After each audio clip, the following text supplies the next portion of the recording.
Welcome to Dark Horizon Creations. I'm Mike. This time we're taking a look at the Star Wars, the Vintage Collection, Fennec Shand action figure by Kenner. Now, if you hadn't already, please follow, like, and subscribe to my social media accounts on Facebook, Instagram, and YouTube. Don't forget to hit that bell icon so you get a notification of when I post new content. Fennec Shand has quickly become one of my favorite characters within the Star Wars universe. And I don't think they could have found anyone better to portray this character than Ming-Na Wen. She is a phenomenal actress. I do like the authenticity and realism that she brings to the character. Now, if you're watching this video review and you don't know anything about Fennec Shand, aside from the fact that she is in the Book of Boba Fett, you are not alone. I usually spend hours conducting research prior to doing a video review on a toy. And the reason I do that is to provide the viewers with as much detailed background information as I can. In the case of Fennec Shand, I wasn't able to learn much. We know that she started her career as a bounty hunter 19 years before the Battle of Yavin.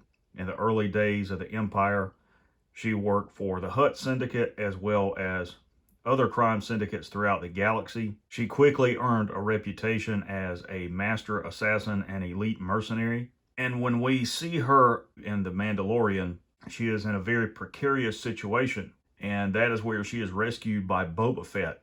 And because he saves her life, she chooses to repay him by serving him as a sort of advisor slash bodyguard. So one of the things that I want to point out first and foremost about this toy is the card back. I really like how Hasbro has reverted to the old Kenner style card back for the Vintage Collection. It has a very nostalgic feeling to it, and is certainly desirable by collectors. Now included in the packaging is, of course, the action figure, her helmet, a small blaster carbine, her MK sniper rifle, as well as a translucent jug to chug down that bantha milk.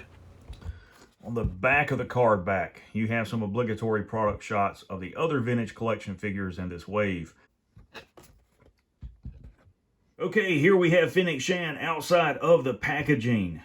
And let's bring her in closer so you all can see the attention to detail in this head sculpt. That is incredible. That looks exactly like the actress Ming-Na Wen. I do like this. I do like her outfit, the orange and black. I think that's really cool. It's just something totally different. Makes her unique and stand out when she's in a crowd. But she can also blend in at the same time. Her head is on a ball joint, full range of motion. Forward and lateral movement at the shoulder, bicep rotation, and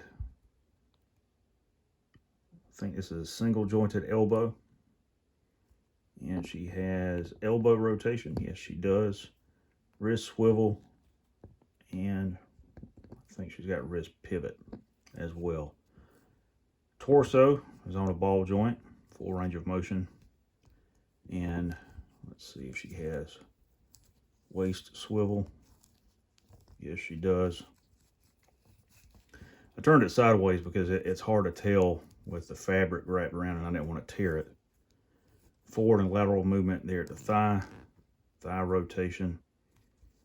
And it'll also rotate on that top joint there.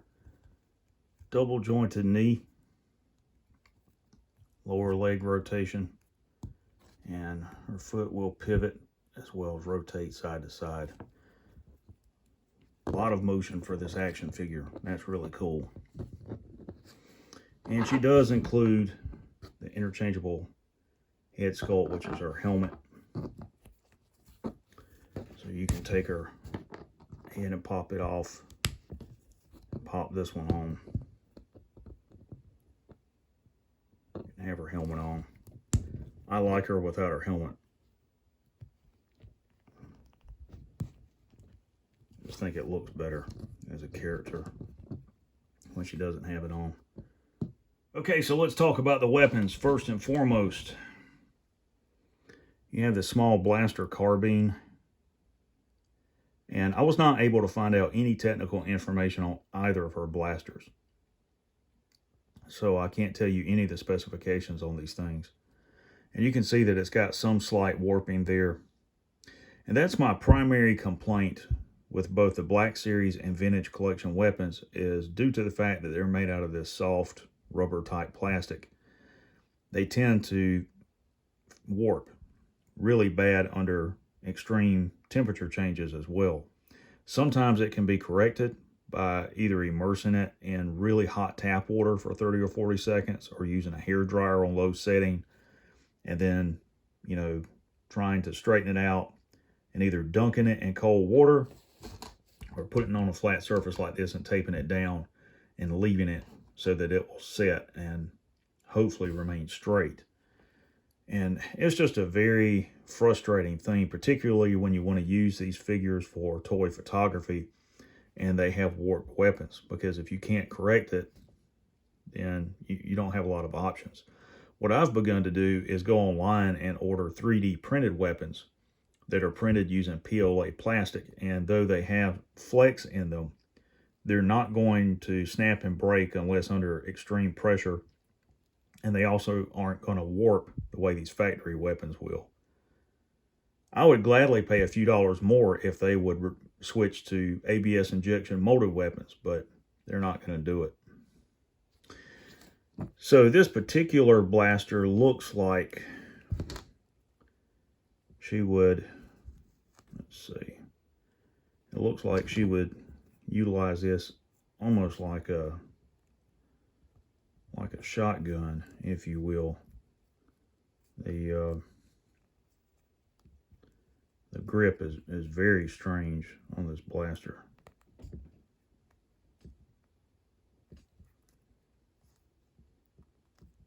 Yeah, it keeps popping out. This is one of those weapons that's going to go in a plastic container and not get utilized.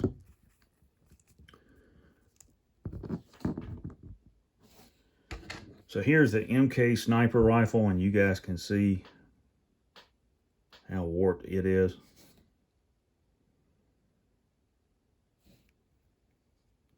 That I might be able to fix, but just very frustrating. I'm probably going to look for a seller on eBay or Etsy that might offer one of these 3D printed to replace this. And we'll see if we can get her to hold her sniper rifle. It's got a thumb hole stock, but it's also soft rubber, and that stock is warped and the sling's going to get in the way.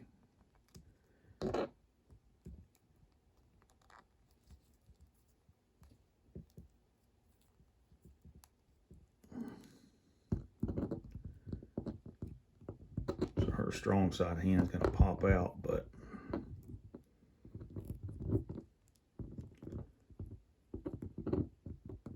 you can see how difficult this is. And she's not even holding the pistol grip or anything on the weapon. You don't encounter that with 3D printed weapons. You're able to get the weapon into the action figure's hand without any issues whatsoever. And she can sling this weapon if you want to display her with it like that.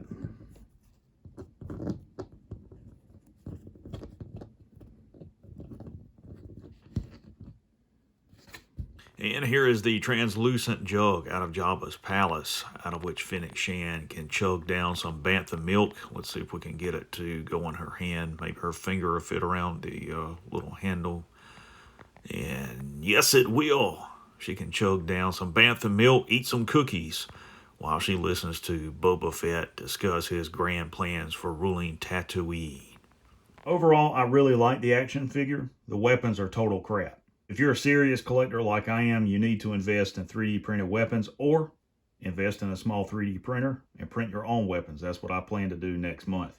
I'm going to buy a 3D printer and look for files online that are free or that I can purchase at a reasonable cost, and use those to print my own accessories and weapons, where I can be self-sufficient in that manner and be able to build the dioramas that I want to have for my figures and use that in toy photography. There you have the Star Wars Vintage Collection Fennec Shan action figure by Kenner.